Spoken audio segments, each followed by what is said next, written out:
Hello दोस्तों, मैं हूं फैक्ट भाई और हमारे आज के समुद्री सफर की शुरुआत करते हैं भूतों और हॉरर मूवीज के शौकीन से, क्योंकि ये पानी सिर्फ उनके लिए ही है रंगीन। बिकॉज यहाँ है एक ऐसी चीज जिसे देखते ही लोग हो जाते हैं डिसप्लीज। इसीलिए कभी ना सोचना यहाँ डाइविंग करना, वरना क्रीपी एक्सपीरियंस से हो सकता है सामना। लेकिन इसी गहरे समुद्र में छुपी बैठी है सांप की ऐसी एक प्रजाति जिसकी वजह से लोगों को मिल सकता है फॉरएवर के लिए मुक्ति। बट और बाकी का ज्ञान आपको ये वीडियो देखनी होगी यार। परंतु क्या आपको पता है, पानी की इन्हीं गहराइयों में मिले थे दो ऐसे कंकाल जिसने कर दिया था डाइवर्स का हाल बेहाल। पर कोई नहीं जानता किसके हैं ये कंकाल। मे बी इसका सच जुड़ा हो फ्रॉम वर्ल्ड वॉर सेकेंड का काल। तो दोस्तों, अपने वेट सूट के साथ चलिए हमारे साथ भूत, भविष्य और वर्तमान से जुड़े गहरे पानी के ऐसे सफर में, जहां आज बात होगी surprising under water discoveries made by deep sea divers. Number 1, fighter plane of world war second. क्या आपने कभी सोचा है कि गहरे पानी में रंग बिरंगी मछलियों के बीच कंकालों का भी वास होता होगा? नहीं ना। लेकिन पैसिफिक ओशन की गहराइयों में डाइवर्स के हाथ कुछ ऐसा लगा था जिसके बाद उनके भी होश उड़ गए थे। दरअसल सी डाइवर्स को पैसिफिक ओशन में सालों पुराने फाइटर एयरक्राफ्ट का कुछ हिस्सा मिला था, जिस पर काफी रिसर्च के बाद पता चला कि ये हिस्सा किसी नॉर्मल प्लेन का नहीं बल्कि एक फाइटर प्लेन का है। और क्योंकि ये पुर्जे फाइटर प्लेन के थे, इसीलिए इस पर आर्कियोलॉजिस्ट की टीम का बैठना तो लाजमी था। बस फिर जैसे ही आर्कियोलॉजिस्ट ने इन प्लेन्स पर काम करना शुरू किया, उन्हें पता चला कि ये वही प्लेन्स हैं जो सालों पहले यूएस ने वर्ल्ड वॉर सेकेंड के वक्त यूज किए थे। और ये इसलिए मानना भी इजी था क्योंकि रिकॉर्ड्स में किसी और फाइटर प्लेन के गायब होने का कहीं कोई जिक्र नहीं था। और फिर हाथ में पुराना इतिहास आने के बाद गहराइयों में छुपे उसके बाकी राज को जानने के लिए 2018 में डाइवर्स ने पानी में फिर से खोज चालू की, जिसके बाद उन्हें पैसिफिक ओशन के बॉटम से कुछ कंकाल भी मिले। जिसके बाद इनके मिलने पर एक्सपर्ट ने ऐसा अंदाजा लगाया कि शायद ये कंकाल उन फाइटर प्लेन्स में बैठे हजारों पायलट्स में से किसी के हो सकते हैं, जिन्हें वॉर के वक्त नीचे से चलने वाली गोलियां लगी थी। लेकिन हैरानी इस बात की है कि अगर ये कंकाल वाकई में फाइटर प्लेन चलाने वाले पायलट्स के हैं, तो जान गंवाने के बाद भी इनका जिक्र आज इतने सालों बाद कैसे हो रहा है? खैर, ये स्केलेटन्स एग्जैक्टली किन लोगों के हैं, इसकी इन्फॉर्मेशन रिसर्चर्स ने गुप्त रखी है। बट आई होप कि इसकी इन्फॉर्मेशन उन्होंने उनकी फैमिलीज को दे दियो, ताकि वो बेचारे तो सच जान सकें। Number 2, under water river. तो अब समुद्री सफर में आपको मिलवाते हैं एक ऐसी नदी से जो समुद्र की गहराई में पानी के एकदम बीचों बीच है। आई नो, आप यही सोच रहे हैं कि मैं पगला गया हूँ। समुद्र से नदियाँ मिलती हैं, लेकिन उनके अंदर अलग से नदी नहीं होती। लेकिन मुझे गाली देने से पहले ये देख लो।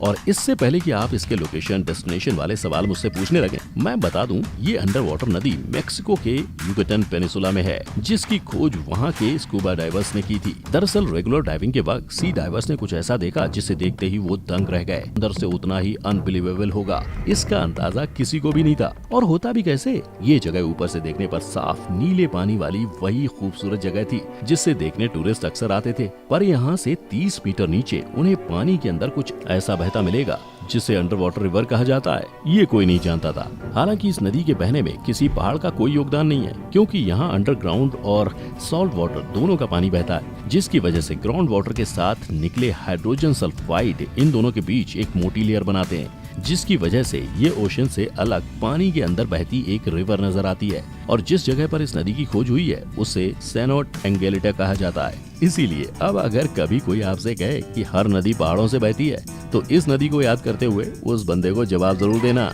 Number 3, the lion city. ये जगह ना कोई किसी एनिमेटेड फिल्म का हिस्सा है, ना ही इसे बीएफएक्स की मदद से बनाया गया है, क्योंकि ये जगह एक रियल सिटी है। लेकिन ये जगह डूबी हुई अटलांटिस सिटी बिल्कुल भी नहीं है। पर आप इसे चाइना का अटलांटिस जरूर बोल सकते हैं, बिकॉज ये है हमारे कोरोना वाले पड़ोसी देश की डूबी सिटी, द लायन सिटी। इसका असली नाम है शीचिंग सिटी।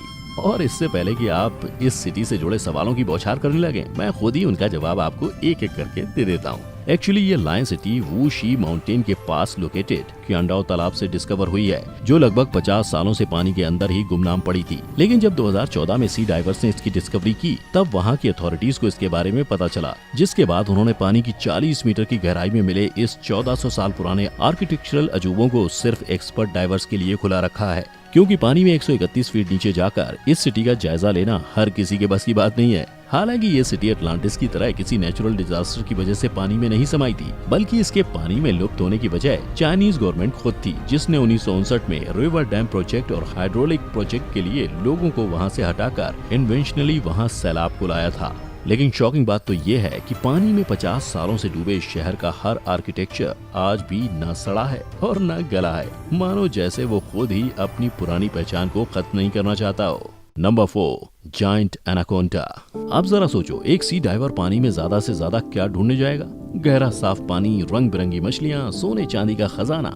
पर अगर उसी पानी में उसकी मुलाकात किसी हरे रंग के ऐसे जानलेवा जानवर से होती है जिसने उसे पानी में तारे दिखा दिए हों, तो सही सुना आपने, क्योंकि अक्सर गंदे पानी में रहने वाले एनाकोंडा को वीडियोग्राफर बार्टोलोमियो बोब के कैमरे ने ब्राजील के फॉर्मोसो रिवर से खोज निकाला, जहां ये वीडियोग्राफर नदी के गहरे पानी में अपने फ्रेंड के साथ कुछ अंडर वाटर स्पीशीज को शूट करने गया था और वहां उनकी मुलाकात सांप के डेंजरस स्पीशीज में से एक फीमेल एनाकोंडा से हो गई।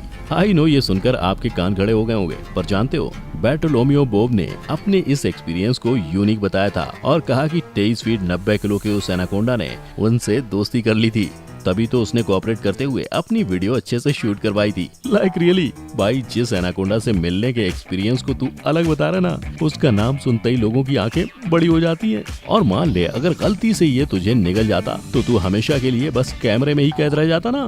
खैर, जिस जगह पर हमारे बहादुर वीडियोग्राफर की मुलाकात उस एनाकोंडा से हुई थी, वो जगह दुनिया की इकलौती ऐसी जगह है जहाँ डाइवर्स वाकई में पानी के अंदर एनाकोंडा को देख सकते हैं। तो अगर आप कभी रियल एनाकोंडा को देखने का मन करे तो आप भी ब्राजील के इस रिवर में डुबकी जरूर लगाइएगा। Number 5, sculpture park. I guess under water sport के एडवेंचर के शौक सभी को होता है, लेकिन सोचो ऐसी किसी स्पोर्ट के दौरान समुद्री गहराइयों में अचानक आपका सामना किसी ऐसे इंसान से हो जाए तो रोंगटे खड़े हो गए ना। लेकिन ये किसी हॉरर मूवी का सेट नहीं है, बल्कि ऐसे कई स्टैच्यूज को वेस्ट इंडीज के कैरेबियन सी के पानी की गहराइयों में प्लेस कर इनका बाकायदा पार्क बनाया गया है, जिसे लोग स्कल्पचर पार्क बोलते हैं। पर जानते हो, इन स्टैच्यूज का मकसद हमें डराना बिल्कुल नहीं है, क्योंकि ओशियन फ्लोर में नीचे बनाए गए इस स्कल्पचर पार्क की वजह कुछ ऐसी है जो किसी भी इंसान की सोच से परे है। दरअसल इस स्कल्पचर पार्क को ब्रिटिश स्कल्पचर जैसन डे केओस टेलर ने 2006 में बनाया था और इसकी वजह पानी में रहने वाली छोटी मछलियों को बताया था, क्योंकि ओशन में गहरे पानी के बीच मिलने वाले छोटे बड़े पत्थर ही इन मछलियों का घर होते हैं और उन्हें महफूज फील करवाते हैं। लेकिन जहाँ ये पत्थर नहीं होते वहाँ ये मछलियाँ जाने से कतराती हैं, और क्योंकि स्कल्पटर महाशय चाहते थे कि मछलियाँ पानी के हर हिस्से में महफूज रहें, इसलिए उन्होंने 800 स्क्वायर मीटर की जगह में 65 अलग अलग स्टैच्यूज को बीच समंदर में खड़ा कर दिया।